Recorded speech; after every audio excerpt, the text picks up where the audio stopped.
আমাদের মানুষের খুব কমন একটা ব্যাপার হলো বেশিরভাগ মানুষ আমরা খুব দুঃখী। কারণ আমরা গতকাল নিয়ে চিন্তা করি এবং আগামীকাল নিয়ে চিন্তা করি। প্রেজেন্ট নিয়ে ভাবনা আমাদের খুব কম থাকে, যার কারণে আমরা নিজেদেরকে এত দুঃখী মনে করি। এই দুঃখী ভাবটা আমাদের কখনো যাবে না। 2020 সালের একটা পরিসংখ্যানে দেখা যায় একটা মানুষ সারা দিনে 6,000 চিন্তা করে।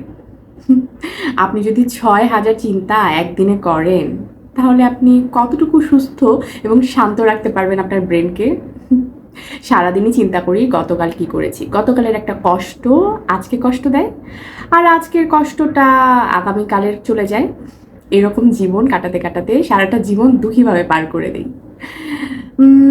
এটার জন্য একটা ছোট ট্রিক্স দিই আপনাদের, আমাদের জীবনটাকে সুখী সমৃদ্ধ করতে একটা ছোট্ট টিপস।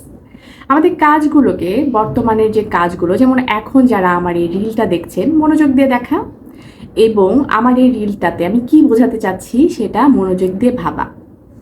তারপর আমি যে কথাগুলো বলছি এই কথাগুলো থেকে আরও নতুন কি কথা আপনারা তৈরি করতে পারেন সেটা নিয়ে ভাবা, সেটা যে কোনো ক্ষেত্রেই। এবং ছোট ছোট জিনিসগুলোকে প্রতিদিন মনোযোগ দিয়ে দেখা। আপনি হাঁটছেন, আপনি কারোর সাথে কথা বলছেন, আপনি কোনো কিছু দেখছেন, সব কিছুর মধ্যে যদি আপনি ছোট ছোট ডিটেলসগুলোকে মনোযোগ দিয়ে দেখেন, তাহলে আপনি আপনার প্রেজেন্টটাকে অনেক সুন্দর করতে পারবেন, দুঃখটাকে অনেক মিনিমাইজ করতে পারবেন। ভালো থাকবেন সবাই, সুস্থ থাকবেন সবাই। আল্লাহ হাফেজ।